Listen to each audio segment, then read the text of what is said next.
ಸಾಮಾಜಿಕ ಸವಲತ್ತು. ಸರ್ಕಾರಿ ಇಲಾಖೆಗಳಲ್ಲಿರುವ ಸೇವಾ ಸೌಲಭ್ಯಗಳ ಕುರಿತ ಸರಣಿ ಕಾರ್ಯಕ್ರಮ. ಪ್ರಾಯೋಜಕರು ಜನಧ್ವನಿ ಸಮುದಾಯ ಬಾನುಲಿ ಕೇಂದ್ರ ಸರಗೂರು. ತಪ್ಪದೇ ಕೇಳಿ ಪ್ರತಿ ಮಂಗಳವಾರ ಬೆಳಿಗ್ಗೆ 10:20 ಹಾಗೂ ಗುರುವಾರ ಸಂಜೆ 4:30.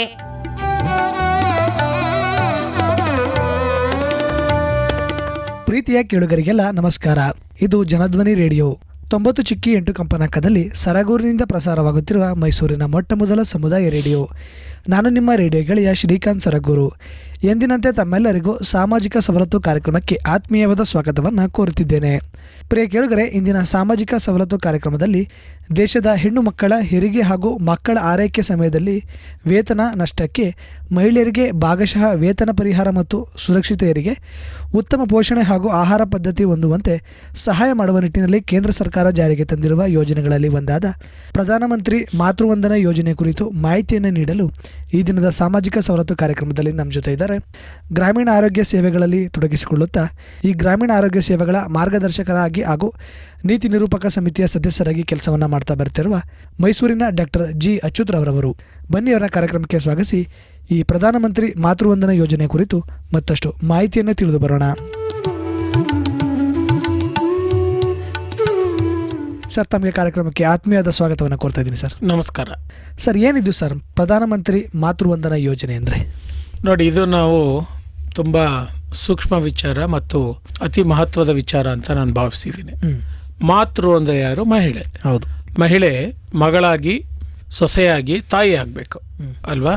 ಇದೊಂದು ಹಂತಗಳು, ಮಹಿಳೆಯ ಜೀವನದಲ್ಲಿ ಬರುವಂತಹ ಹಂತಗಳದು ಅಲ್ವಾ? ಹಾಗಾಗಿ ಆಕೆ ತನ್ನ ಜೀವನದಲ್ಲಿ ಒಂದು ತಾಯಿ ಆಗೋದು, ಮಾತೃ ಆಗೋದು ಇದೆಯಲ್ಲ, ತುಂಬ ಸಂಕೀರ್ಣವಾದ, ಸೂಕ್ಷ್ಮವಾದ, ಅತಿ ಅವಶ್ಯಕವಾದ ಸಂಗತಿ. ಯಾಕಂದರೆ ಆ ಕುಟುಂಬ ಅಥವಾ ನಾಗರಿಕತೆ ಬೆಳೆಯೋದೇ ಅವಳಿಂದ. ಮಹಿಳೆಗೆ ಮಾತ್ರ ಈ ಪ್ರಕೃತಿ ಒಂದು ಅವಕಾಶ ಕೊಟ್ಟಿದೆ. ಇನ್ನೊಂದು ಜೀವಕ್ಕೆ ಜನ್ಮ ಕೊಡ್ಬೋದು ಅಥವಾ ಇನ್ನೊಂದು ಜೀವಿಯನ್ನು ಸೃಷ್ಟಿ ಮಾಡ್ಬೋದು. ಗಂಡಸ್ಗೆ ಅವಕಾಶ ಇಲ್ಲ. ಅವ್ರು ಬರೀ ಕೊಡುಗೆ ಕೊಡೋರಷ್ಟೇ, ಸೃಷ್ಟಿ ಮಾಡೋರು ಆಕೆನೆ. ಹಾಗಾಗಿ ಈ ಪ್ರಧಾನಮಂತ್ರಿ ಮಾತೃತ್ವ ಯೋಜನಾ ಅಂತ ಏನು ಸರ್ಕಾರ ಯೋಚನೆ ಮಾಡ್ತಾ ಇದೆಯಲ್ಲ, ಇದಕ್ಕೆ ಅನೇಕ ಕಾರಣಗಳಿದೆ. ಒಂದನೇದು, ಎಲ್ಲ ಮಹಿಳೆ ಜೀವನದಲ್ಲಿ ನಿರೀಕ್ಷೆ ಮಾಡೋದು, ಅಪೇಕ್ಷೆ ಪಡೋದು, ನಾನೊಂದು ತಾಯಿ ಆಗಬೇಕು, ಹುಟ್ಟೋ ಮಕ್ಕಳು ಆರೋಗ್ಯವಾಗಿರಬೇಕು, ಮತ್ತು ನಾನು ಅದರಿಂದ ಸಂತೋಷ ಪಡಬೇಕಂತ ನಿರೀಕ್ಷೆ ಮಾಡ್ತಾರೆ. ಈ ಹಂತದಲ್ಲಿ ಇವ್ರಿಗೆ ಅನೇಕ ತೊಡಕುಗಳಿದೆ. ಈಗ ಗ್ರಾಮೀಣ ಪ್ರದೇಶದಲ್ಲಿ, ತಳ ಸಮುದಾಯಗಳಲ್ಲಿ, ಬುಡಕಟ್ಟು ಜನಗಳನ್ನು ನೋಡಿದಾಗ ಮೊದಲನೇದು ಮದುವೆ ವಯಸ್ಸು.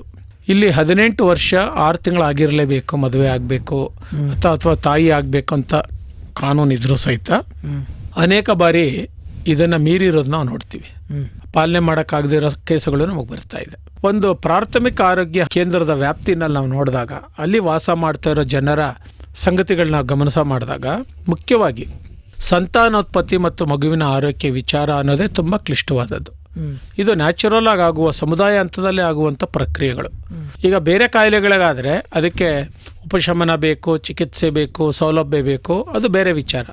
ಅದು ಒಂದು PHC ಮಟ್ಟದಲ್ಲಿ ಯೋಚನೆ ಮಾಡೋಕ್ಕಾಗಲ್ಲ.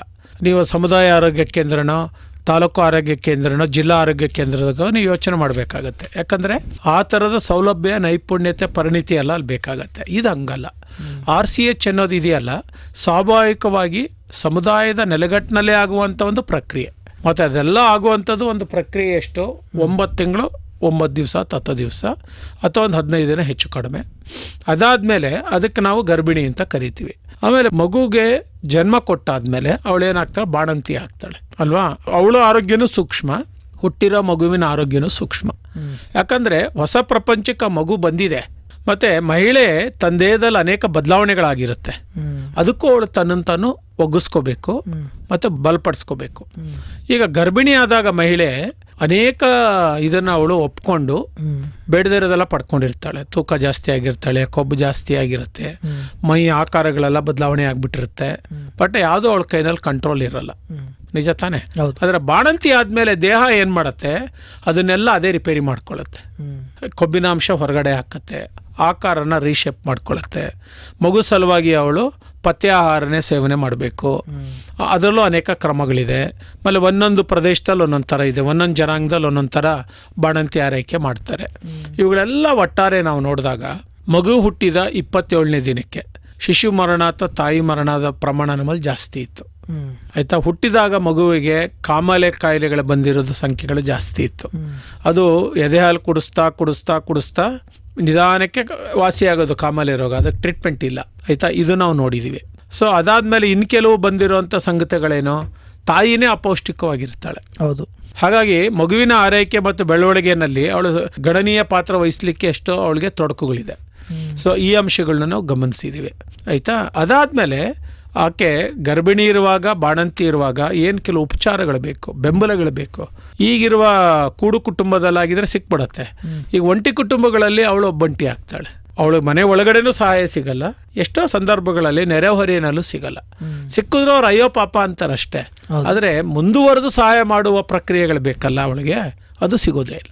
ಅಲ್ಲೇ ಅವಳು ಏನಾಗ್ತಾಳೆ, ಒಬ್ಬ ಇಂಟಿಗೆ ಆಗ್ತಾಳೆ, ಮತ್ತು ಎಲ್ಲವನ್ನೂ ತಾನೇ ಅನುಭವಿಸ್ಬೇಕಾಗತ್ತೆ. ಅವಳು ತಾಯಿತನ ಪಡ್ಕೊಳ್ಳೋಕೆ ಹೋಗಿ ಇಷ್ಟೆಲ್ಲ ಸಂಕಷ್ಟಗಳು, ಏರಿಳಿತಗಳು, ಸಾಮಾಜಿಕ ಕ್ಷೋಭೆ ಮತ್ತು ಮಾನಸಿಕ ಕ್ಷೋಭೆ ಎಲ್ಲವನ್ನೂ ಎದುರಿಸುವಂಥ ಸಂಗತಿ ಇದೆಯಲ್ಲ, ಇದನ್ನು ನಾವು ಗಮನಿಸಬೇಕು. ಸೊ ಅವಾಗ ಈ ಪ್ರಧಾನಮಂತ್ರಿ ಮಾತೃವಂದನಾ ಯೋಜನಾ ತುಂಬ ಪ್ರಮುಖ ಅನಿಸುತ್ತೆ. ಏನಕ್ಕೆ ಅಂತ ಹೇಳ್ತೀನಿ. ಈ ಯೋಜನೆಯಲ್ಲಿ ಯಾರು ತಾಯಿ ಆಗ್ತಾರೆ, ಅವಳು ಗರ್ಭಿಣಿ ಆದ ತಕ್ಷಣ ತಾಯಿನೇ. ಅದಕ್ಕೆ ಆಗಬೇಕಾಗಿರೋದು 6 ವಾರ ಅಥವಾ 8 ವಾರ 10 ವಾರದಲ್ಲಿ ಪರೀಕ್ಷೆ ಆಗುತ್ತೆ. ಅವಳು ನಾನು ತಾಯಿ ಆಗಿದ್ದೀನಿ ಅಂತ ಸಂಶಯ ಬಂದಾಗಲೂ ಅವಳು ಪರೀಕ್ಷೆ ಮಾಡ್ಕೋಬೋದು. ಈಗ ಮನೆಗಳಿಗೇನೆ ನಮ್ಮ ಆಶಾ ವರ್ಕರ್ಸು ಗರ್ಭಿಣಿ ಪರೀಕ್ಷೆ ಮಾಡ್ಕೊಳ್ಳೋಕೆ ಕಿಟ್ ಕೊಡ್ತಾರೆ. ಅವ್ರ ಮೂತ್ರದ ಪ್ರಕಾರ ಪರೀಕ್ಷೆಗೆ ಒಳಪಟ್ಟು ನಾನು ತಾಯಿ ಆಗಿದ್ದೀನಿ ನಿರ್ಧಾರ ಮಾಡಬೇಕು. ಖಚಿತಪಡಿಸ್ಕೊಳ್ಳೋಕೆ ಅವಳು PHCಗೆ ಹೋಗ್ಬೇಕು. ಯಾರ ಜೊತೆ ಹೋಗಬೇಕು? ಆಶಾ ವರ್ಕರ್ ಜೊತೆ ಹೋಗಬೇಕು. ಅಂಗನವಾಡಿ ಕಾರ್ಯಕರ್ತನೂ ಸಹಾಯ ಮಾಡ್ತಾರೆ, ಆಶಾ ವರ್ಕರು ಸಹಾಯ ಮಾಡ್ತಾರೆ. ಆಶಾ ವರ್ಕರ್ದು ಜವಾಬ್ದಾರಿ ಜಾಸ್ತಿ ಇದೆ. ಆಯಿತು, ಅಲ್ಲಿ ಆಕೆ ತಾಯಿ ಅಂತ ಗೊತ್ತಾದ್ಮೇಲೆ, ಪಾಸಿಟಿವ್ ಆದಮೇಲೆ ಆಕೆ ಒಂದು ತಾಯಿ ಕಾರ್ಡ್ ಜನ್ರೇಟ್ ಆಗಬೇಕು. ಇದು ಆನ್ಲೈನಲ್ಲಿ ಜನ್ರೇಟ್ ಆಗುತ್ತೆ. ಸೊ ಅದಕ್ಕೆ ಆಧಾರ್ ಕಾರ್ಡ್ ಕೊಡಬೇಕು, ಬ್ಯಾಂಕ್ ಡೀಟೇಲ್ಸ್ ಕೊಡಬೇಕು, ಫೋಟೋ ಕೊಡಬೇಕು, ಇದೆಲ್ಲ ಇದೆ. ಅವ್ರಿಗೊಂದು ತಾಯಿ ಕಾರ್ಡ್ ಜನ್ರೇಟ್ ಆಗುತ್ತೆ. ಅವ್ಳಿಗೆ ನಂಬರ್ ಬರುತ್ತೆ, ನ್ಯಾಷನಲ್ ಪೋರ್ಟಲಲ್ಲಿ ನಂಬರ್ ಬರುತ್ತೆ. ಇನ್ನು ಮುಂದಿನ ಎಲ್ಲ ಪ್ರಕ್ರಿಯೆಗಳಿಗೆ ತಾನು ಗರ್ಭಿಣಿಯಾಗಿ, ಬಾಣಂತಿಯಾಗಿ, ತನ್ನ ಮಗುವಿನ ಬೆಳವಣಿಗೆನಲ್ಲಿ ಏನು ಲಸಿಕೆಗಳಾಗಬೇಕು, ಪೌಷ್ಟಿಕ ಆಹಾರ ಕೊಡಬೇಕು, ಎಲ್ಲ ಸಂದರ್ಭದಲ್ಲಿ ಆ ನಂಬರ್ ಅವಳು ಮೆನ್ಷನ್ ಮಾಡ್ತಾ ಇರಬೇಕು. ಅದು ತುಂಬ ಮುಖ್ಯ, ಇಲ್ಲ ಸವಲತ್ತುಗಳು ಸಿಗಲ್ಲ ಅಲ್ವಾ.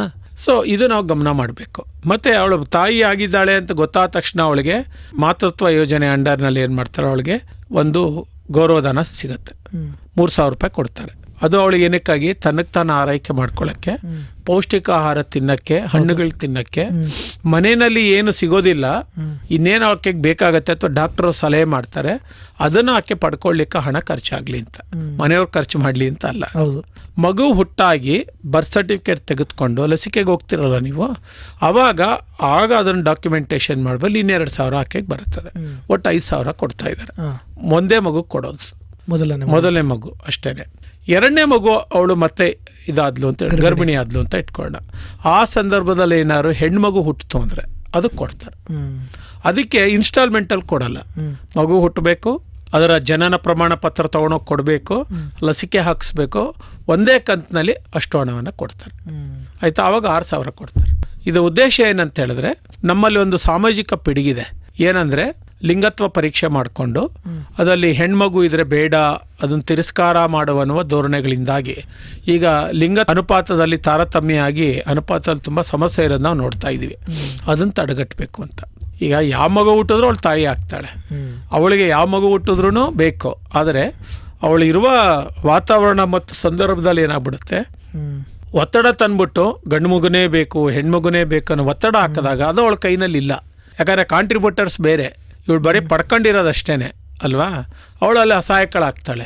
ಅವಳಿಗೆ ಧೈರ್ಯ ತುಂಬಿ ಭ್ರೂಣ ಬೆಳೀಲಿ, ಮಗು ಆಗಲಿ ಅಂತ ಧೈರ್ಯ ತುಂಬೋದಿದೆಯಲ್ಲ, ಅದಕ್ಕೆ ಆಕೆಗೆ ತುಂಬ ಸಾಮಾಜಿಕ ವ್ಯವಸ್ಥೆಗಳು ಬೇಕು. ಮನೆಯವರಾಯಿತು, ನೆರೆಹೊರೆಯವರಾಯಿತು, ಆಶಾ ವರ್ಕರ್ ಆಯಿತು, ಅವಳು ಅಪೌಷ್ಟಿಕಗಳಿದ್ದಾಳೆ ಅಂದರೆ ಅಂಗನವಾಡಿ ಆಯಿತು, ಆಸ್ಪತ್ರೆಯಲ್ಲಿ ಸಿಗೋ ಸೇವೆಗಳಾಯಿತು, ಇವೆಲ್ಲ ಸಿಕ್ಕಾಗ ಅವಳು ಧೈರ್ಯ ಮಾಡ್ತಾಳೆ, ಆಗಲಿ ಮಗು ಬಿಡು ಅಂತ. ಮಗು ಆಗದೇ ಇರೋಂಗೆ ತಡೆಯೋದು ಬೇರೆ ವಿಚಾರ. ಮಗು ಆಗಕ್ಕೆ ಶುರು ಆದಮೇಲೆ ಅವಳೇನು ಮಾಡೋಕ್ಕಾಗೋದಿಲ್ಲ ಅಲ್ವಾ. ಆ ಅಂಥ ವಿಚಾರಗಳನ್ನು, ಸಂತಾನೋತ್ಪತ್ತಿ ಮತ್ತು ಅದರ ನಿರ್ವಹಣಾ ಅಂಶಗಳನ್ನು ಪ್ರಧಾನಮಂತ್ರಿ ಮಾತೃವಂದನಾ ಯೋಜನೆಯಲ್ಲಿ ತುಂಬ ವ್ಯವಸ್ಥಿತವಾಗಿ ಮುಟ್ಟಿಸ್ಬೇಕು. ಆ ಇಡೀ ಒಟ್ಟಾರೆ ಪ್ರಕ್ರಿಯೆಗಳು ಭಾಗಿಯಾಗಬೇಕು ಅನ್ನೋದು ಇದು ಕಾರ್ಯಕ್ರಮ ಇದೆ. ಸೊ ಇದರಿಂದ ಏನಾಗುತ್ತೆ, ಅವಳು ಪ್ರತಿ ತಿಂಗಳು PHCಗೆ ಹೋಗಲೇಬೇಕು, ತೂಕ ಪರೀಕ್ಷೆ ಆಗಲೇಬೇಕು, ತೂಕ ಏರಿಕೆ ಕ್ರಮದಲ್ಲಿ ಇರಬೇಕು, ಸೋಂಕುಗಳೇನಾದ್ರು ಇದ್ದರೆ ಅದಕ್ಕೆ ಉಪಚಾರ ಸಿಗುತ್ತೆ, ಅದೆಲ್ಲ ಫ್ರೀ. ಉಪಚಾರ ಸಿಗತ್ತೆ, ಮಾರ್ಗದರ್ಶನ ಸಿಗತ್ತೆ. ಆಮೇಲೆ 5.5 ತಿಂಗಳಿಗೊಂದು ಸರ್ತಿ ಅವಳಿಗೆ ಮಗು ಹೊಟ್ಟೆನಲ್ಲಿ ಏನಿದೆ, ಗರ್ಭಚೀಲದಲ್ಲಿ ಏನಿದೆ, ಆರೋಗ್ಯವಾಗಿದೆಯಾ, ವಿಕಲಾಂಗ ಏನೂ ಆಗಿಲ್ವಾ ಅಂತ ಚೆಕ್ ಮಾಡಲಿಕ್ಕೆ ಅವಕಾಶ ಇದೆ. ಅದಕ್ಕೆ ಅವಳು ಒಳಗೋಗ್ಬೇಕು. ಅದು ಒಳಗಾದ ಮೇಲೆ ಇನ್ನು ಅವಳದ ರಿಸ್ಕಿ ಪ್ರೆಗ್ನೆನ್ಸಿನ ಅಥವಾ ಸ್ವಾಭಾವಿಕವಾಗಿ ಆಗುತ್ತಾ ಅಂತ ಡಾಕ್ಟರ್ಸ್ ಗೊತ್ತಾಗುತ್ತೆ. ಆಗ ಅವಳಿಗೆ ಮಾರ್ಗದರ್ಶನ ಮಾಡ್ತಾರೆ. ಒಂದು ವೇಳೆ ರಿಸ್ಕಿ ಪ್ರೆಗ್ನೆನ್ಸಿ ಇದ್ರೆ 7ನೇ ತಿಂಗಳಿಗೆ ಇನ್ನೊಮ್ಮೆ ಹೋಗಬೇಕು, ಯಾವ ಮಟ್ಟದ ರಿಸ್ಕ್ಗಳು ಅದರಲ್ಲಿದೆ ಅಂತ ಒಳಗೆ ಅರ್ಥ ಮಾಡಿಸ್ತಾರೆ. ಯಾಕಂದ್ರೆ ಇದು ಒಳಗಡೆ ಆಗ್ತಾ ಇರೋದು ನೇಚರ್, ನಾವೇನು ಮಾಡೋಕ್ಕಾಗಲ್ಲ, ಎಕ್ಸ್ಟರ್ನಲ್ ನಾವೇನು ಮಾಡೋಕ್ಕಾಗಲ್ಲ. ಆಗ ಅವಳಿಗೆ ನಾವು ಮಾಡಬೇಕಾಗೋದು ಒಂದೇ, ಮಾನಸಿಕ ಸ್ಥೈರ್ಯ ತುಂಬೋದು, ದೈಹಿಕ ಶಕ್ತಿ ತುಂಬೋದು. ಇದೆಲ್ಲ ಅವಳಿಗೆ ವಿಪರೀತ ಬೆನ್ನೋವು ಬರುತ್ತೆ ಆ ಸಂದರ್ಭದಲ್ಲಿ. ಮೊದಲನೇ 5 ತಿಂಗಳು ವಿಪರೀತ ವಾಂತಿ, ಆಮೇಲೆ 5.5 ತಿಂಗಳಾದ್ಮೇಲೆ ವಿಪರೀತ ಬೆನ್ನೋವು. ಇದು ಬೇಡಪ್ಪ ನನಗೆ ಅನ್ನೋ ಮಟ್ಟಕ್ಕೆ ಅವಳಿಗೆ ದುಃಖ ಆಗುತ್ತೆ. ಅಂಥ ಸಮಯದಲ್ಲಿ ಅದು ನ್ಯಾಚುರಲ್ ಪ್ರಕ್ರಿಯೆ, ಏನು ಮಾಡೋಕ್ಕಾಗಲ್ಲ. ಆಗ ಅವಳಿಗೆ ನಾವು ಧೈರ್ಯ ಕೊಡೋದು, ಪೌಷ್ಟಿಕ ಆಹಾರದಿಂದ ಅವಳ ದೇಹ ಗಟ್ಟಿ ಮಾಡುವಂಥದ್ದು, ಆಮೇಲೆ ಕೆಲವಳಿಗೆ ಉಪಚಾರಗಳು ಮಾಡೋದು, ವೈಯಕ್ತಿಕ ಉಪಚಾರಗಳು ಮಾಡೋದು. ಸೊ ಇದರಿಂದ ಅವಳಿಗೊಂದು ಏನಾಗುತ್ತೆ, ಒಂದು ಆಹ್ಲಾದಕರ ಭಾವನೆ ಬಂದು ಅವಳು ಮಾನಸಿಕವಾಗಿ ಸದೃಢ ಆಗ್ತಾಳಲ್ಲ.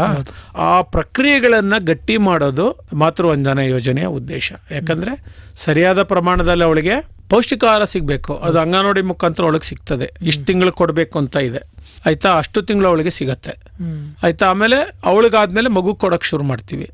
ಮಗುಗೂ ಪೌಷ್ಟಿಕ ಆಹಾರ ಸಿಗತ್ತೆ, ಲಸಿಕೆಗಳು ಸಿಗತ್ತೆ, ಇವಳಿಗೂ ಲಸಿಕೆ ಸಿಗತ್ತೆ, ಅಲ್ಲಿಗೂ ಲಸಿಕೆ ಸಿಗತ್ತೆ. ಈ ಥರದ ಸಮಗ್ರ ಕಲ್ಪನೆ ಇಟ್ಕೊಂಡು ಮಾಡಿರೋಂಥ ಯೋಜನೆ ಇದು.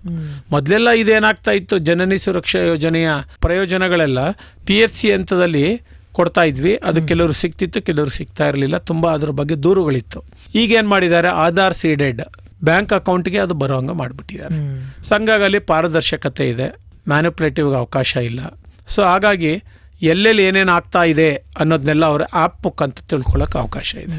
ಮನೆಯಲ್ಲೂ ತಿಳ್ಕೊಳ್ಬೋದು, ಆಶಾ ವರ್ಕರ್ ಮುಖಾಂತರ ಹಣ ನಿಂದು ಬಂತಾ ಇಲ್ವಾ, ಎಲ್ಲಿದೆ, ಮತ್ತು ಅದೇ ಆ್ಯಪ್ ಅವ್ರಿಗೆ ಅಲರ್ಟ್ ಮಾಡುತ್ತೆ.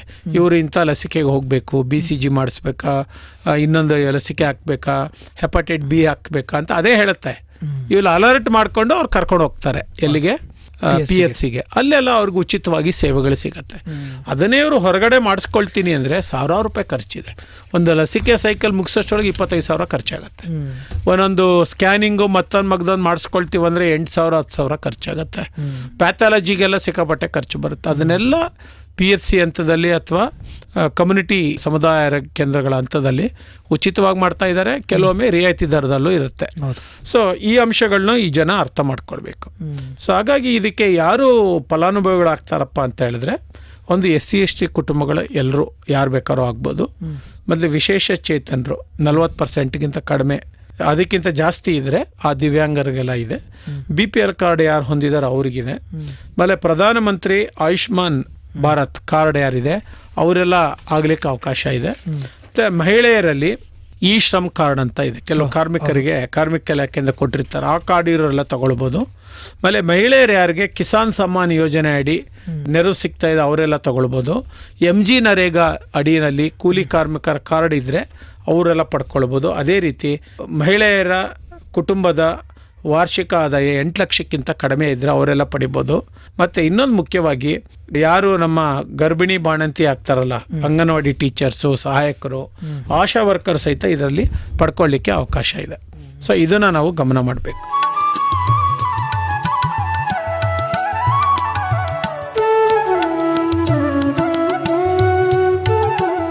ಸರ್, ಈಗ ಸಾಮಾನ್ಯ ವರ್ಗದ ಜನರು ಮತ್ತು ಇತರೆ ಸಮುದಾಯದ ಜನರು ಈ ಥರ ತಾವು ಗರ್ಭಿಣಿ ಆಗ್ತಾ ಇದ್ದೀವಿ ಅಂತ ಕಂಡುಬಂದ ಸಂದರ್ಭದಲ್ಲಿ PHCಗೆ ಹೋಗಿ ಅಲ್ಲಿ ಪರೀಕ್ಷೆಯನ್ನು ಮಾಡಿಕೊಂಡು ತಾಯಿ ಕಾರ್ಡ್ ಪಡ್ಕೊಂಡು ಈ ಯೋಜನೆಯಡಿ ಅಗತ್ಯ ಸೌಲಭ್ಯಗಳನ್ನು ಪಡ್ಕೊಳ್ತಾ ಹೋಗ್ತಾರೆ ಸರ್. ಸೊ ಪ್ರಸ್ತುತವಾಗ್ಲೂ ನಾವು ಕೆಲವೊಂದು ಕಡೆ ಗಮನಿಸ್ತು ಅಂದರೆ ನಮ್ಮ ಈ HD ಕೋಟೆ ಮತ್ತು ಸರಗೂರು ಭಾಗದಲ್ಲಿ ಆದಿವಾಸಿಗಳು ಮನೆಯಲ್ಲಿ ಹೆರಿಗೆ ಆಗೋದನ್ನು ನಾವು ಗಮನಿಸ್ತಾ ಬರ್ತಾ ಇದ್ದೀವಿ ಸರ್. ಈಗಲೂ ಕೆಲವು ಕಡೆ ಅವ್ರಿಗೆ ಈ ಯೋಜನೆ ಬಗ್ಗೆ ಗೊತ್ತಿರೋದಿಲ್ಲ, ಈ ಯೋಜನೆಯಿಂದ ಏನೇನು ಸೌಲಭ್ಯಗಳು ಸಿಗ್ತಾ ಇದೆ ಅಂತ ಪಡ್ಕೊಂಡಿರಲ್ಲ. ಏನು ಅನಾದಿ ಕಾಲದಿಂದ ಏನು ಮನೆಯಲ್ಲಿ ಹೇಗೆ ಹೆರಿಗೆ ಆಗ್ತಾಯಿತ್ತು ಅದೇ ರೀತಿ ಹಿರಿಯರ ಮುಖಾಂತರ ಮನೆಯಲ್ಲಿ ಹೆರಿಗೆ ಮಾಡಿಸ್ಕೊಳ್ಳೋದು, ಅದು ರಿಸ್ಕಿ ಹೆರಿಗೆ ಅನ್ನೋಂಥ ಅದನ್ನು ಕಂಡು ಬರ್ತಾ ಇದೆ ಸರ್. ಈ ನಿಟ್ಟಿನಲ್ಲಿ ಆ ಆದಿವಾಸಿ ಜನರಿಗೂ ಯೋಜನೆ ಅಡಿಯಲ್ಲಿ ಸೌಲಭ್ಯ ತಲುಪಿಸೋ ನಿಟ್ಟಿನಲ್ಲಿ ಅವರು ಒಂದು ಜಾಗೃತ ಆಗೋ ನಿಟ್ಟಿನಲ್ಲಿ ಸರ್ಕಾರ ಯಾವ ರೀತಿ ಕ್ರಮ ವಹಿಸಬೇಕಾಗಿದೆ ಸರ್? ನೋಡಿ, ಒಂದು ಅರ್ಥ ಮಾಡ್ಕೊಳ್ಳಿ, ಇದಕ್ಕೆಲ್ಲದಕ್ಕೂ ಕ್ರಮಗಳೇ ಹೇಳಿಬಿಟ್ಟಿದೆ ಗೈಡ್ಲೈನ್ಸಲ್ಲಿ. ಒಂದನೇದು ಅಂಗನವಾಡಿ ಹಂತದಲ್ಲೇ ಇದು ನೋಂದಣಿ ಆಗಬೇಕು. ಇದಕ್ಕೊಂದು A1 ಫಾರ್ಮ್ ಅಂತ ಇದೆ, ಅದು ಆನ್ಲೈನು, ಅದನ್ನು ಭರ್ತಿ ಮಾಡಬೇಕು.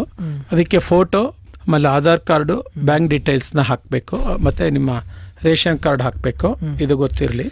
ಮತ್ತು 1/4/22ರಿಂದ 2ನೇ ಮಗುವಿಗೆ ಸಹಿತ ಕೊಡಬೇಕು ಅಂತ ತೀರ್ಮಾನ ಆಗಿರೋದ್ರಿಂದ ಅದಕ್ಕೂ ಸಿಗ್ತಾ ಇದೆ.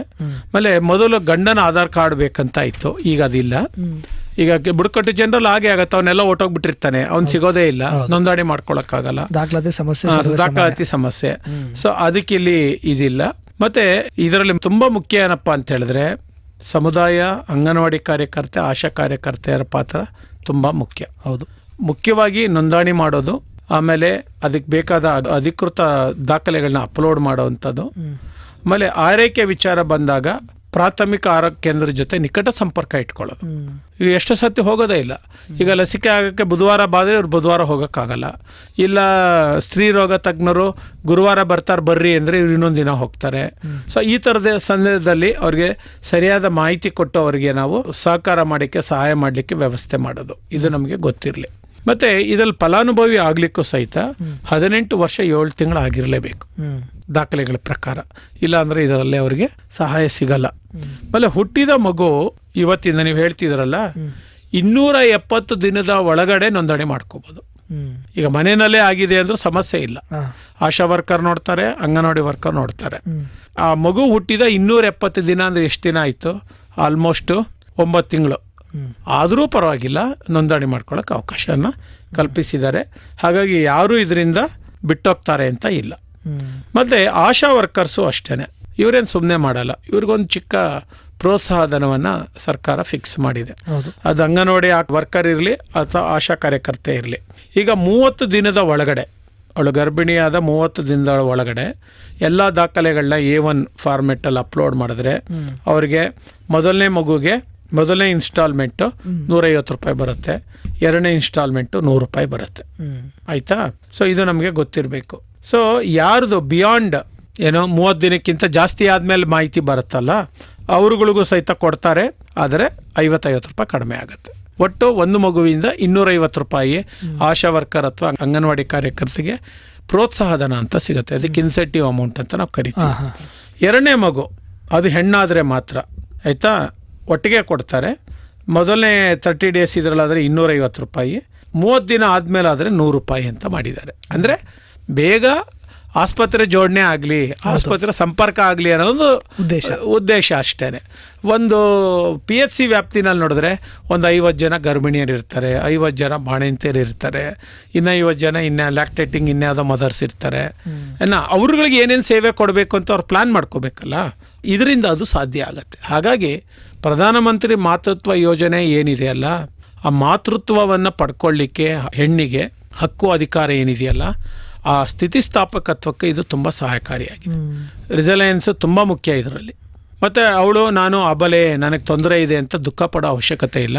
ಯಾಕಂದ್ರೆ ಅವಳಿಗೆ ಎಲ್ಲ ಪೂರಕ ಸಾಮಾಜಿಕ ಬೆಂಬಲಗಳು ದೊರೆಯುತ್ತೆ, ಆರ್ಥಿಕ ಬೆಂಬಲನೂ ಸಿಗತ್ತೆ, ಪೌಷ್ಟಿಕ ಆಹಾರನೂ ಸಿಗತ್ತೆ. ಅದಕ್ಕಿಂತ ಹೆಚ್ಚಾಗಿ ಅವಳಲ್ಲಿ ಒಂದು ಆತ್ಮಶಕ್ತಿ, ಇಚ್ಛಾಶಕ್ತಿನ ಗಟ್ಟಿ ಮಾಡೋಕ್ಕಾಗತ್ತೆ. ಆಮೇಲೆ ಮುಂದೆ ಏನಪ್ಪ ಅನ್ನೋಕ್ಕೆ ಗೊಂದಲ ಇಲ್ಲ, ಅನಿಶ್ಚಿತತೆ ಇಲ್ಲ. ಅವಳಿಗೆ ಏನಾಗುತ್ತೆ, ಒಂದು ಮಾರ್ಗ ಕಾಣುತ್ತೆ. ಓಹೋ, ಇದಾದರೆ ಇದು, ಇದಾದರೆ ಹಿಂಗೆ ನಾನು ಮಾನಸಿಕವಾಗಿ ಸಿದ್ಧ ಆಗಬೇಕು ಅಂತ ಅವಳಿಗೊಂದು ಮನಸ್ಸಿನ ಒಳಗಡೆನೆ ಒಂದು ಸ್ವಯಂ ಪ್ರೇರಣೆ ಉಂಟಾಗತ್ತೆ. ಅದು ಈ ಯೋಜನೆಯ ಮುಖ್ಯ ಆಶಯ. ಕುಟುಂಬದವರ ಬೆಂಬಲ ಎಷ್ಟು ಮುಖ್ಯ ಆಗಿರುತ್ತೆ ಸರ್ ಈ ಸಂದರ್ಭದಲ್ಲಿ? ಎಲ್ಲ ಈಗ ಗರ್ಭಿಣಿ ಮಹಿಳೆಗೆ ಕುಟುಂಬ ಬೆಂಬಲ ಬೇಕೇ ಬೇಕು. ಯಾಕಂದರೆ ಅವಳು ತಾಯಿಯಾದ ದಿನದಿಂದನೇ ಅವಳಿಗೆ ಪ್ರತಿದಿನ ದೇಹದಲ್ಲಿ ರಚನೆಗಳ ಶುರುವಾದಾಗ ಅನೇಕ ಬಾಧೆಗಳು ಬರುತ್ತೆ. ವಾಂತಿ ಆಗೋದು, ತಲೆ ಸುತ್ತು ಬರೋದು, ಹಸಿವಾಗದೇ ಇರೋದು, ಜಾಸ್ತಿ ಹಸಿವಾಗೋದು, ಎಷ್ಟೋ ಜನಕ್ಕೆ ಮೋಷನ್ ಆಗೋದಿಲ್ಲ, ಆಯಿತಾ. ಇನ್ನು ಕೆಲವರಿಗೆ ಬೆನ್ನೋವು ಬಂದ್ಬಿಡುತ್ತೆ, ಕುತ್ತಿಗೆ ನೋವು ಬಂದ್ಬಿಡುತ್ತೆ, ಕೂಡೋಕ್ಕಾಗಲ್ಲ, ನಿಲ್ಲಕ್ಕಾಗಲ್ಲ, ನಡೆಯೋಕ್ಕಾಗಲ್ಲ.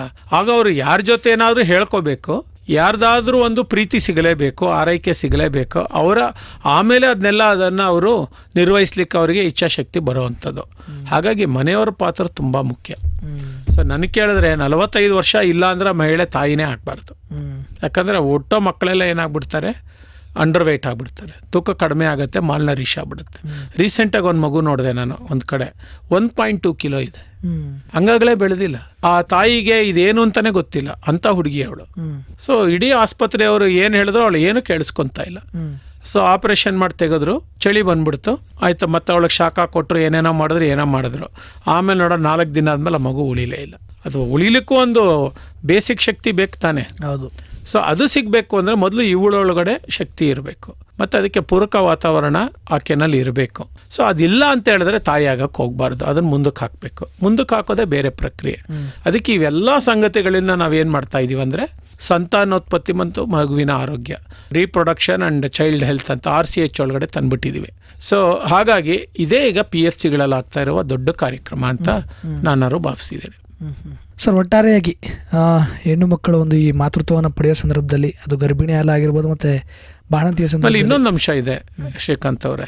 ಒಂದು ವೇಳೆ ಆ ಮಗು ಮಿಸ್ಕ್ಯಾರೇಜ್ ಆಯಿತು ಅಂತ ಇಟ್ಕೊಳ್ಳೋಣ. ಆ ಮಿಸ್ಕ್ಯಾರೇಜ್ ಆಗಿದ್ರೆ ಅದನ್ನ ಕ್ಯಾನ್ಸಲ್ ಮಾಡಿ ಮತ್ತೆ ಅವಳು ಕನ್ಸೀವ್ ಆಗ್ತಾಳಲ್ಲ, ಅವಾಗ ಅದನ್ನು ಹೊಸ ಮಗು ಅಂತ ಕನ್ಸಿಡರ್ ಮಾಡಿ ಹೊಸ ದಾಖಲಾತಿ ಮಾಡಿ ಎಲ್ಲ ಸೌಲಭ್ಯಗಳು ಕೊಡಲಿಕ್ಕೂ ಅವಕಾಶ ಇದೆ. ಸೊ ಇದು ನಾವು ಮನಗಾಣಬೇಕು. ಇದು ವೆರಿ ವೆರಿ ಇಂಪಾರ್ಟೆಂಟ್. ಹೌದು. ನಿಮಗೆ ಮಿಸ್ಕ್ಯಾರೇಜ್ ಆಯಿತು, 2ನೇ ಮಗುಗೆ ಬರಲ್ಲ, 1ನೇ ಮಗುಗೆ ಬರಲ್ಲ ಅಂತ ಹೇಳಕ್ಕೆ ಬರಲ್ಲ. ಈಗ ಅದೊಂದು ದೇಹದ ಪ್ರಕೃತಿನಲ್ಲಾಗುವ ಒಂದು ಬದಲಾವಣೆ. ಅದು ಪಾಪ ಅವಳು ಬದಲಾವಣೆ ಹೊಂದ್ಕೊಂಡಿರ್ತಾಳಲ್ವಾ, ಮತ್ತು ಅವಳು ತಾಯಿ ಆಗಕ್ಕೆ ಎಷ್ಟು ಕಷ್ಟಪಟ್ಟಿರ್ತಾಳೆ, ಆತಂಕದಲ್ಲಿರ್ತಾಳೆ. ಬಟ್ ಇದನ್ನು ಕೊಟ್ಬಿಟ್ಟು ಅವಳಿಗೊಂದು ಧೈರ್ಯ ಹೇಳೋ ಅಂಥದ್ದು, ಆಯಿತು ಗೋ ಹೆಡ್ ಅಂತ ಹೇಳೋದು ಇದೆಯಲ್ಲ, ಅದು ತುಂಬ ಬೇಕಾಗಿರುವಂಥ ಒಂದು ಸಾಮಾಜಿಕ ಬೆಂಬಲ. ಹೌದು. ಸೊ ಅದು ಮುಖ್ಯ ಆಗುತ್ತೆ ಅಂತ ನಾನಾದರೂ ಭಾವಿಸಿದ್ದೀನಿ. ಒಟ್ಟಾರೆಯಾಗಿ ಒಂದು ಹೆಣ್ಣು ಮಾತೃತ್ವವನ್ನು ಒಂದೊಂದು ಸಮಯದಲ್ಲಿ ಅದು ಗರ್ಭಿಣಿಯಾಗಿರ್ಬೋದು ಅಥವಾ ಬಾಣಂತಿಯ ಸಂದರ್ಭದಲ್ಲಿ ತನ್ನ ಆಹಾರ ಪದ್ಧತಿಯನ್ನು ಅನುಸರಿಸಬೇಕು, ಒಂದು ಪೌಷ್ಟಿಕ ಆಹಾರವನ್ನು ಪಡ್ಕೋಬೇಕು, ಪಥ್ಯಗಳನ್ನು ಅನುಸರಿಸಬೇಕು, ಸಮುದಾಯದಿಂದ ಆಕೆಗೆ ಸಿಗಬೇಕಾದ ಬೆಂಬಲ ಸಿಗಬೇಕು, ಕುಟುಂಬದಿಂದ ಬೆಂಬಲ ಸಿಗಬೇಕು. ಈ ನಿಟ್ಟಿನಲ್ಲಿ ಒಂದು ಪ್ರೋತ್ಸಾಹಕವಾಗಿ ಒಂದು ಧನ ಸಹಾಯ ಮಾಡೋ ನಿಟ್ಟಿನಲ್ಲಿ ಮತ್ತು ಒಂದು ಮಾನಸಿಕವಾಗಿ ಒಂದು ಬೆಂಬಲವನ್ನು ಕೊಟ್ಟು ಆ ಹಂತವನ್ನು ಅವಳು ಉತ್ತಮ ರೀತಿಯಲ್ಲಿ ದಾಟೋ ನಿಟ್ಟಿನಲ್ಲಿ ಈ ಯೋಜನೆ ಬಹಳಷ್ಟು ಸಹಕಾರಿಯಾಗಿದೆ. ತುಂಬ ಸಹಕಾರಿಯಾಗಿದೆ. ಅಂಜಿಕೆ ಬೇಡ. ಮಾಹಿತಿ ಇಲ್ಲ ಅಂದರೆ ಆಶಾ ವರ್ಕರ್ಸ್ ಹತ್ರ ಎಲ್ಲ ಮಾಹಿತಿ ಇದೆ, ಪಡ್ಕೊಳ್ಳಿ. ಮತ್ತು ಈಗೆಲ್ಲ ಮನೆ ಬಾಗಿಲಿಗೆ ಮೊಬೈಲ್ ತಂದು ಅದ್ರ ಮುಖಾಂತರ ಆ್ಯಪ್ನ ಡೌನ್ಲೋಡ್ ಮಾಡಿಕೊಂಡು ರಿಜಿಸ್ಟರ್ ಮಾಡೋದೆಲ್ಲ ಬಂದ್ಬಿಟ್ಟಿದೆ. ಮತ್ತು ಪ್ರಧಾನಮಂತ್ರಿ ಮಾತೃವಂದನೆ ಯೋಜನೆ ಅದು ಆ್ಯಪ್ ಬಂದಿದೆ, ಡೌನ್ಲೋಡ್ ಮಾಡಿಕೊಂಡು ನೀವು ವೈಯಕ್ತಿಕವಾಗಿ ಬೇಕಾದ್ರೆ ಅದನ್ನ ಅಪ್ಲೋಡ್ ಮಾಡ್ಬೋದು. ಈ ಥರದೆಲ್ಲ ಸಂಗತಿಗಳನ್ನ ಸರಳೀಕರಣ ಮಾಡಿದೆ. ಆದರೆ ಅದನ್ನ ಸರಿಯಾದ ರೀತಿಯಲ್ಲಿ ಬಳಸ್ಕೊಂಡು ನಾನು ಲಾಭ ಪಡ್ಕೊಳ್ತೀನಿ ಅನ್ನುವ ಜಾಗೃತಿ ಇದು ನಿರಂತರವಾಗಿ ಆಗುವಂಥ ಪ್ರಕ್ರಿಯೆ. ಹೇಳ್ಬಿಟ್ಟು ಒಂದು ಸಾರ್ತಿ ಹೇಳಿದ ತಕ್ಷಣ ಆಯಿತು ಅಂತಲ್ಲ. ಮತ್ತು ಅವಳಿಗೆ ಅನೇಕ ಗೊಂದಲಗಳಿದೆ, ಮತ್ತು ಅನೇಕ ಕ್ಲಿಷ್ಟಕರ ಸಂದರ್ಭಗಳು ಎದುರಿಸ್ಬೇಕಾಗಿರೋದ್ರಿಂದ ಇಂಥವೆಲ್ಲ ಮರ್ತೋಗಿರುತ್ತೆ, ಮತ್ತು ಅನೇಕ ಆತಂಕಗಳು ಬಂದ್ಬಿಡುತ್ತೆ. ಅಂಥ ಸಮಯದಲ್ಲಿ ಈ ಸರಿಯಾದ ಮಾಹಿತಿನ ಕೊಟ್ಟು ಇನ್ನಷ್ಟು ಆಕೆಗೆ ಆತಂಕಕ್ಕೆ ತಳ್ಳೋ ಬದಲು ನೋಡಿ ಇಲ್ಲಿ ಪರಿಹಾರ ಇದೆ, ಇದನ್ನು ಪಡ್ಕೊಂಡು ನೀವು ಧೈರ್ಯವಾಗಿ ಮುಂದುವರಿಯಿರಿ ಅಂತೇಳಿ ಸಾಂತ್ವನ ಹೇಳಿ ಬೆಂಬಲ ಕೊಡುವ ಪ್ರಕ್ರಿಯೆ ಇದೆಯಲ್ಲ, ಅದಾಗಬೇಕು ಅನ್ನೋದು ನನ್ನ ಅಭಿಪ್ರಾಯ. ಬಹಳ ಸಂತೋಷ ಸರ್. ಇಷ್ಟೊತ್ತು ನಮ್ಮ ಸಾಮಾಜಿಕ ಸವಲತ್ತು ಕಾರ್ಯಕ್ರಮದಲ್ಲಿ ಒಂದು ಹೆಣ್ಣು ಮಗು ಒಂದು ಮಾತೃತ್ವವನ್ನು ಒಂದಂಥ ಸಂದರ್ಭದಲ್ಲಿ, ಅದು ಹೆರಿಗೆ ಸಮಯದಲ್ಲಿ ಆಗಿರ್ಬೋದು, ಮಕ್ಕಳ ಆರೈಕೆ ಸಮಯದಲ್ಲಿ, ಬಾಣಂತಿಯ ಸಮಯದಲ್ಲಿ ಆಗಿರ್ಬೋದು, ತನ್ನ ಒಂದು ಉತ್ತಮ ಪೋಷಣೆಯನ್ನು ಕಾಪಾಡಿಕೊಳ್ಳೋ ನಿಟ್ಟಿನಲ್ಲಿ ಒಂದು ಉತ್ತಮ ಮಾನಸಿಕ ಸ್ಥಿತಿಯನ್ನು ಹೊಂದುವಂಥ ನಿಟ್ಟಿನಲ್ಲಿ ಧನಾತ್ಮಕ ಚಿಂತನೆ ಬರಲಿಕ್ಕೆ ಹೌದು ಈ ಕಾರ್ಯಕ್ರಮ ಕಾರಣ ಆಗುತ್ತೆ. ಆ ಒಂದು ಸಂದರ್ಭದಲ್ಲಿ, ಆ ಸಮಯದಲ್ಲಿ ಒಂದು ಧನಾತ್ಮಕ ಚಿಂತನೆಯನ್ನು ಹೊಂದಿ ಆ ಹಂತವನ್ನು ದಾಟೋ ನಿಟ್ಟಿನಲ್ಲಿ ಈ ಪ್ರಧಾನಮಂತ್ರಿ ಮಾತೃವಂದನೆ ಯೋಜನೆ ಅಡಿಯಲ್ಲಿ ಯಾವ್ಯಾವ ರೀತಿಯ ಸೇವಾ ಸೌಲಭ್ಯಗಳನ್ನ ಪಡ್ಕೋಬೋದು, ಮತ್ತು ಈ ಯೋಜನೆ ಅಡಿಯಲ್ಲಿ ಯಾವ್ಯಾವ ಇಲಾಖೆಯ ಸಿಬ್ಬಂದಿಗಳು ಅದಕ್ಕೆ ಸಹಕಾರವನ್ನು ಕೊಡ್ತಾರೆ ಅನ್ನೋ ಕುರಿತು ತುಂಬ ಉಪಯುಕ್ತ ಮಾಹಿತಿಯನ್ನು ಇದುವರೆಗೂ ಹಂಚ್ಕೊಳ್ತಾ ಬಂದಿದೆ. ಏನಂದ್ರೆ ತಾಯಿ ಮಗು ಇಬ್ಬರು ಸುರಕ್ಷಿತವಾಗಿರ್ಬೇಕು, ಖಂಡಿತ ಆರೋಗ್ಯವಾಗಿರ್ಬೇಕು, ಮತ್ತೆ ದಷ್ಟಪುಷ್ಟವಾಗಿರ್ಬೇಕು. ಇದರಲ್ಲಿ ಯಾವುದೇ ಒಂದು ಅಂಶ ವೀಕ್ ಆಗ್ಬಿಟ್ರು ನಮ್ಮ ಒಟ್ಟಾರೆ ಆಶಯ ವೀಕ್ ಆಗ್ತಾ ಹೋಗುತ್ತೆ. ಹೌದು. ಈಗ ವೀಕ್ ಆಗಿಟ್ಟೋ ಮಕ್ಕಳನ್ನ ಬಳಸೋದ್ರಲ್ಲೇ ಆ ಮಹಿಳೆ ತಮ್ಮ ಇಡೀ ಜೀವಮಾನ ತೆಯ್ಬೇಕಾಗ್ತದೆ. ಅಥವಾ ಮಗು ಚೆನ್ನಾಗ್ ಆಗ್ಬಿಟ್ಟು ಮಹಿಳೆ ಆರೋಗ್ಯ ಕ್ಷೀಣ ಆಗ್ಬಿಟ್ರೆ ಅದು ಸಹಿತ ಮನೆಗೆ ದೊಡ್ಡ ಆಪತ್ತು ಅಲ್ವಾ. ಮುಂದೆ ಅವರು ನಾರ್ಮಲ್ ಲೈಫ್ ಮಾಡೋಕ್ಕೆ ಆಗಲ್ಲ. ಗ್ರಾಮೀಣ ಪ್ರದೇಶದಲ್ಲಿ, ಬುಡಕಟ್ಟು ಪ್ರದೇಶದಲ್ಲಿ ಆಕೆ ಪದೇ ಪದೇ ಮಲ್ಕೊಳ್ತಾಳೆ, ಸುಸ್ತಾಗ್ತಾ ಇದೆ ಅಂತಾಳೆ, ಅವಳಿಗೆ ದಿನನಿತ್ಯ ಕೆಲಸಗಳು ಮಾಡ್ಕೊಳಕ್ಕೆ ಆಗ್ತಾ ಇಲ್ಲ ಅಂದರೆ ಏನಾಗ್ಬೋದು ಆ ಮನೆಯಲ್ಲಿ? ಹೌದು. ಈ ಕಲ್ಪನೆಯನ್ನು ಯೋಚನೆ ಮಾಡಿ, ಯಾಕಂದರೆ ಎಲ್ಲ ಅವಳೇ ಮಾಡ್ಕೋಬೇಕು, ಯಾರ್ದು ಸಹಾಯ ಇಲ್ಲ, ನಿಜ ಅಲ್ವಾ? ಸೊ ದಯಮಾಡಿ ಆ ಎಲ್ಲ ಮುಂದಾಲೋಚನೆ ಇಟ್ಕೊಂಡು ನಾವೇನು ಮಾಡಬೇಕು, ಸಮರ್ಥವಾಗಿ ಮಕ್ಕಳು ಹುಟ್ಟಬೇಕು, ಮಹಿಳೆಯನ್ನು ಧೈರ್ಯವಾಗಿರಬೇಕು, ಆರೋಗ್ಯಪೂರ್ಣವಾಗಿರಬೇಕು, ಮತ್ತು ಅವ್ರ ಜೀವನ ಗುಣಮಟ್ಟ ಉತ್ತಮ ಆಗ್ತಾ ಹೋಗಬೇಕು. ಇದರಿಂದ ಮತ್ತು ಆ ಮನೆಗೆ ಮಗು ಆಗೋದು ಅಂದರೆ ಆನಂದ ಬರೋದು, ಹೌದು, ಸಂತೋಷ ಉಂಟಾಗೋದು. ಮತ್ತು ಇಷ್ಟೆಲ್ಲ ಅವರು ತೊಂದರೆಗಳು ಅಡೆತಡೆಗಳನ್ನ ದಾಟಿಕೊಂಡು ಮಗುನ ಪಡ್ಕೊಂಡಿದ್ದಾರೆ ಎಂದಾಗ ದಂಪತಿಗಳ ಸ್ಥಾನಮಾನ ಏನಾಗುತ್ತೆ ಕುಟುಂಬದಲ್ಲಿ, ಸಮುದಾಯದಲ್ಲಿ ಜಾಸ್ತಿ ಆಗುತ್ತೆ. ಯಾಕಂದ್ರೆ ನೀನು ಜವಾಬ್ದಾರಿ ನಿರ್ವಹಣೆ ಮಾಡಿದೀಯ ಅಂತ ನಿನ್ನ ಸ್ಥಾನಮಾನ, ನಿಮ್ಗೆ ಸಿಗೋ ಗೌರವ ಘನತೆ ಜಾಸ್ತಿ ಆಗುತ್ತೆ. ಆಮೇಲೆ ಹಿರಿಮೆ ಸಿಗೋದು ಜಾಸ್ತಿ ಆಗುತ್ತೆ. ಅದರಿಂದ ಅವ್ರಿಗೆ ಏನಾಗುತ್ತೆ, ಸಂತೋಷ ಉಂಟಾಗತ್ತೆ. ಆ ಸಂತೋಷದಿಂದ ಸಮಾಧಾನ ಉಂಟಾಗತ್ತೆ. ಅದು ಈ ಪ್ರಧಾನಮಂತ್ರಿ ಮಾತೃವಂದನಾ ಯೋಜನೆಯ ಒಂದು ಚೌಕಟ್ಟಾಗಿದೆ ಅಂತ ನಾನು ನಂಬಿದ್ದೀನಿ. ಧನ್ಯವಾದಗಳು ಸರ್. ಎಷ್ಟೆಲ್ಲ ಮಾಹಿತಿಯನ್ನು ಈ ಪ್ರಧಾನಮಂತ್ರಿ ಮಾತೃವಂದನಾ ಯೋಜನೆ ಕುರಿತು ನಮ್ಮ ಸಮುದಾಯದ ಕೇಳುಗರಲ್ಲೇ ಹಾಗೂ ಸಮುದಾಯದ ಸಾರ್ವಜನಿಕರಲ್ಲಿ ಒಂದು ಅರಿವನ್ನು ಮೂಡಿಸಿದ್ದಕ್ಕೆ, ನಮ್ಮ ಕಾರ್ಯಕ್ರಮದಲ್ಲಿ ತಾವು ಭಾಗಿಯಾಗಿದ್ದಕ್ಕೆ ತಮಗೆ ತುಂಬ ಹೃದಯದ ಧನ್ಯವಾದಗಳು ಸರ್. ಅವಕಾಶಕ್ಕಾಗಿ ವಂದನೆಗಳು. ಪ್ರಿಯ ಕೇಳುಗರೆ, ಇದುವರೆಗೂ ನೀವು ಕೇಳ್ತಾ ಇದ್ರಿ ನಮ್ಮ ಸಾಮಾಜಿಕ ಸವಲತ್ತು ಕಾರ್ಯಕ್ರಮದಲ್ಲಿ ಪ್ರಧಾನಮಂತ್ರಿ ಮಾತೃವಂದನಾ ಯೋಜನೆ ಕುರಿತು ಇದುವರೆಗೂ ಮಾಹಿತಿಯನ್ನು ಹಂಚಿಕೊಂಡಂಥವ್ರು ಗ್ರಾಮೀಣ ಆರೋಗ್ಯ ಸೇವೆಗಳಲ್ಲಿ ತೊಡಗಿಸಿಕೊಳ್ಳುತ್ತಾ ಈ ಗ್ರಾಮೀಣ ಆರೋಗ್ಯ ಸೇವೆಗಳ ಮಾರ್ಗದರ್ಶಕರಾಗಿ ಹಾಗೂ ನೀತಿ ನಿರೂಪಕ ಸಮಿತಿಯ ಸದಸ್ಯರಾಗಿ ಕಾರ್ಯವನ್ನು ನಿರ್ವಹಿಸ್ತಾರಂಥ ಮೈಸೂರಿನ ಡಾಕ್ಟರ್ ಜಿ ಅಚ್ಯುತ್ರವರ ಜೊತೆಗಿನ ಸಂದರ್ಶನ ಕಾರ್ಯಕ್ರಮ ಇದಾಗಿತ್ತು ಇವತ್ತಿನ ನಮ್ಮ ಸಾಮಾಜಿಕ ಸವಲತ್ತು ಕಾರ್ಯಕ್ರಮ.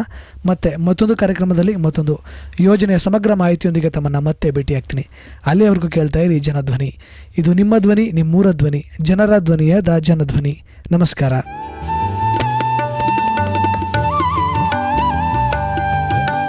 ಸಾಮಾಜಿಕ ಸವಲತ್ತು ಸರ್ಕಾರಿ ಇಲಾಖೆಗಳಲ್ಲಿರುವ ಸೇವಾ ಸೌಲಭ್ಯಗಳ ಕುರಿತ ಸರಣಿ ಕಾರ್ಯಕ್ರಮ.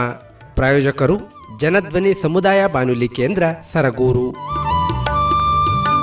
ತಪ್ಪದೇ ಕೇಳಿ ಪ್ರತಿ ಮಂಗಳವಾರ ಬೆಳಿಗ್ಗೆ 10:20 ಹಾಗೂ ಗುರುವಾರ ಸಂಜೆ 4:30